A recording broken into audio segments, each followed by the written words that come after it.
You are not stuck because you lack discipline, motivation, or intelligence. You are stuck because something inside you is quietly running your life while pretending to be you. And the most dangerous part is that it feels normal, familiar, reasonable. This video is not about self-improvement hacks or mindset tricks.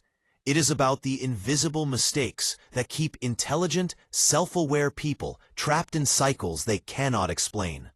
If you have ever felt like you understand yourself intellectually but still repeat the same patterns, stay with me, because what we are about to unpack is uncomfortable but freeing.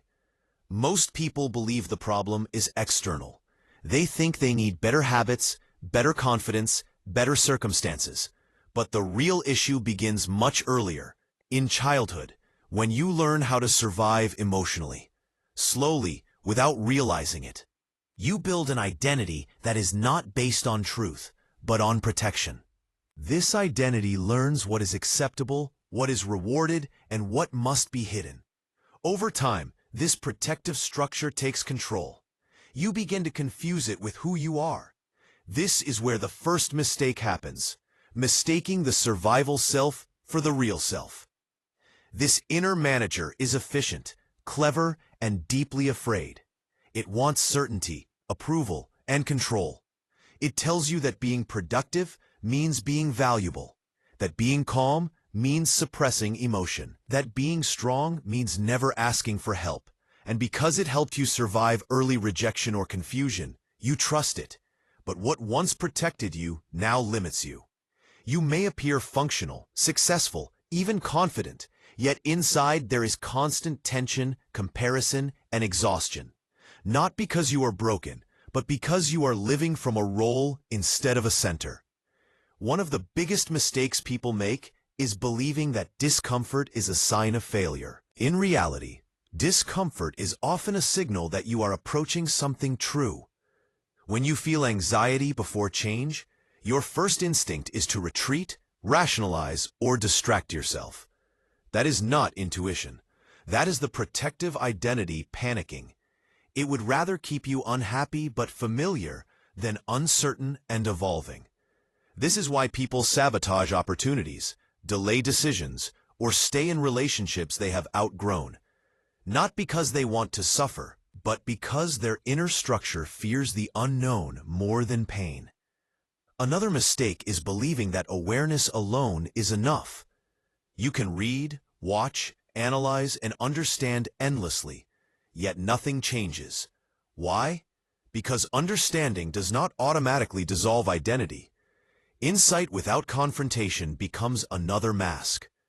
The same inner voice that once sought approval can now seek enlightenment, wisdom, or superiority through knowledge. This is one of the most subtle traps. You feel evolved, yet you're still avoiding direct contact with what you feel, desire, resent, or fear.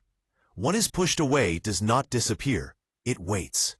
Emotions you were not allowed to express, impulses you judged as wrong, needs you learned to minimize. All of this forms an unseen force that influences your reactions. You snap unexpectedly. You withdraw without knowing why. You feel empty, even when life looks full. This is not weakness. It is unintegrated energy demanding recognition. Until you acknowledge these parts, they will express themselves through anxiety, conflict, and self-sabotage. Real change begins when you stop trying to fix yourself and start listening to yourself. Not the polished voice that explains everything, but the quieter signals beneath it. The tension in your body, the resistance you feel towards certain choices, the patterns you repeat despite knowing better. This requires honesty without judgment. Not asking, how do I improve, but asking, what am I avoiding right now? This shift alone begins to loosen the grip of the false center. Integration does not mean getting rid of your protective identity. It means repositioning it, letting it serve rather than lead. You still function, plan, and decide, but you no longer let fear dictate direction. You begin responding instead of reacting, choosing instead of defending, acting from alignment instead of performance. This does not make life painless, but it makes it real. Be aware, though, this process has no finish line. The protective self is adaptive. It will try to return in new forms, wearing the masks of certainty, righteousness, or spiritual pride. That is why the real work is not perfection, but presence. Continual observation, continual humility, asking, who is speaking right now, fear or truth?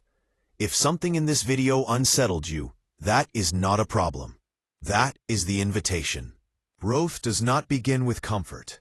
It begins with noticing, and noticing, done honestly, changes everything. If this resonated, reflect on where you are still living on autopilot. And remember, awareness is not the end of the journey. It is the doorway.